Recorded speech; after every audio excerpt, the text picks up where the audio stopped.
여러분 안녕하십니까. 오늘 우리가 다룰 이야기는 겉으로는 조용히 흘러가는 한 끼의 식사 자리에서 시작됩니다. 손학규 전 대표가 물어봤죠. 김문수 후보를 도와줘야 하지 않나. 그리고 한덕수 전 총리는 자연인으로 살겠다라는 답변을 했습니다. 네, 이 안에는 보수의 위기, 국가의 운명, 그리고 정치적 책임감의 실종이 숨어 있습니다.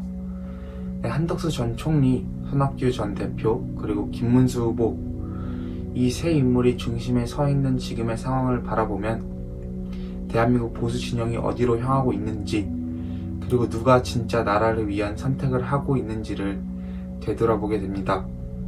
오늘은 보수의 양심과 좌절, 그리고 마지막 희망에 대해 이야기해 보겠습니다. 자, 사건의 시작은 지난 5월 11일 국민의힘 대선 후보 교체 시도가 무산되면서 한덕수 전 총리가 출마를 포기했습니다. 출마는 포기했지만 그가 쌓아온 50년 공직 경력과 영향력, 아직은 건재하죠. 그런데 그 한덕수 전 총리가 최근 손학규 전 민주당 대표와의 식사 자리에서 김문수 후보를 도와달라라는 요청에 단칼에 NO라고 했다고 합니다. 자, 이게 왜 중요합니까? 지금은 보수가 하나로 뭉쳐야 할 시점입니다. 대한민국이 좌파 정권으로 완전히 넘어갈 수도 있는 이 갈림길에서 전직 국무총리조차 보수 후보를 외면한다는 건 굉장히 심각한 문제입니다. 한덕수 전 총리는 단순한 퇴임 정치인이 아니죠. 경제 관료, 외교관, 국무총리까지 두루 거친 인물이고 보수 정권의 상징 중 하나입니다. 그런 인물이 대선 후보가 되지 못했다는 이유 하나만으로 나는 그냥 자연인으로 살겠다라면서 정치적 책임을 내려놓았다는 건 대한민국 보수 진영에 대한 일종의 배신이나 다름없죠. 국민들은 왜 공직자에게 높은 연금을 주고 예우를 보장합니까? 바로 국가가 위기에 처했을 때 그 경험과 지혜를 쓰라고 하는 겁니다. 그런데 지금 나라가 흔들리고 있는 이 상황에서 나는 그냥 조용히 살겠다. 이게 과연 지도자의 자세입니까? 여러분, 정치라는 건 개인 감정의 문제가 아니죠. 나라를 위한 책임의 문제입니다. 그가 김문수 후보를 도와야 할 이유는 김문수가 마음에 들어서가 아니라 좌파 집권을 막기 위해서입니다. 그리고 이 식사 자리에 있었던 또 한 명의 인물, 손학규 전 대표죠. 그는 과거 민주당 대표였고 안철수와 함께 좌우를 오간 회색 정치인이라는 이미지도 있습니다.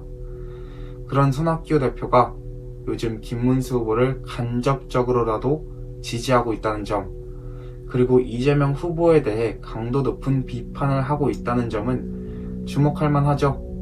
만약 이재명이 집권하면 1년은 내란 종식, 내란 청산하면서 나라가 피바다가 될 것이다.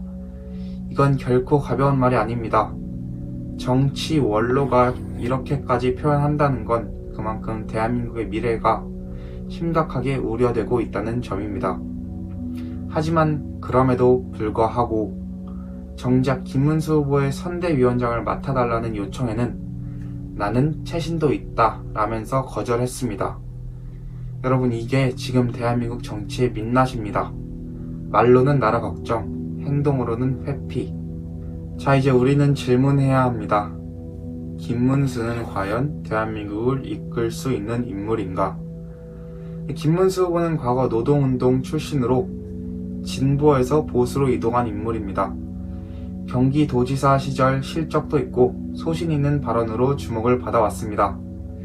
지금은 정통 보수, 반공 우파의 선봉장 역할을 하고 있습니다. 특히 이재명 후보의 포퓰리즘과 친북 성향에 대해 가장 일관되게 경고해온 인물이죠. 북한에 대해서도 종북 좌파 세력에 대해서도 단호한 입장을 유지해왔고 자유민주주의와 시장경제의 가치를 확실히 옹호하고 있습니다. 지금 국민의힘 내부에서도 기회주의 정치인들이 이리저리 줄을 서고 있는 와중에 김문수 후보는 끝까지 소신을 지키며 싸우고 있습니다. 그렇다면 김문수 후보가 완벽한 인물이라서가 아니라 좌파 집권을 막기 위한 유일한 전선이기 때문에 우리가 도와야 하는 것입니다. 그런데 문제는 보수 진영 내부에 있습니다. 침묵하고 관망하고 계산만 하고 있는 사람들. 여러분 누구를 말하는지 아시겠죠? 중도 보수 정치인들, 퇴임한 고위 공직자들, 이름값 있는 정치 원로들. 이들이 지금 뭐하고 있습니까? 나는 자연인이다. 난 체신이 있다. 나서지 않겠다.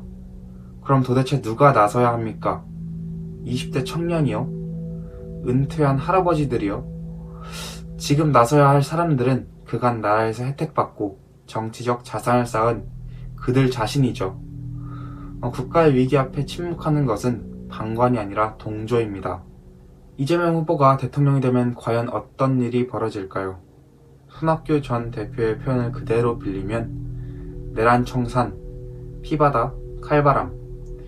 이재명 후보는 이미 수차례 사법 리스크를 피하기 위한 언행을 보였습니다. 측근들이 줄줄이 구속됐고 성남FC, 대장동 백현동, 수많은 의혹들이 이재명 후보의 주변에 쌓여 있습니다.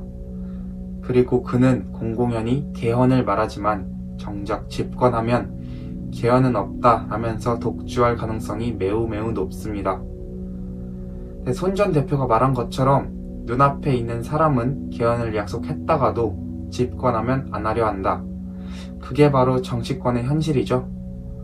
결국 이재명 집권은 법 위의 권력, 내로남불의 완성, 좌파 독재의 정점이 될 것입니다. 자, 이제 우리가 해야 할 질문은 단 하나입니다. 지금 이 위기 앞에서 우리는 침묵할 것인가 아니면 행동할 것인가?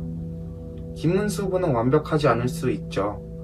그러나 김문수 후보가 지금 가장 앞장서서 싸우고 있습니다. 그런데 왜 보수의 원로들은 뒤에 숨어 있습니까? 한덕수 전 총리에게 묻습니다. 50년 공직 생활의 의미는 무엇입니까?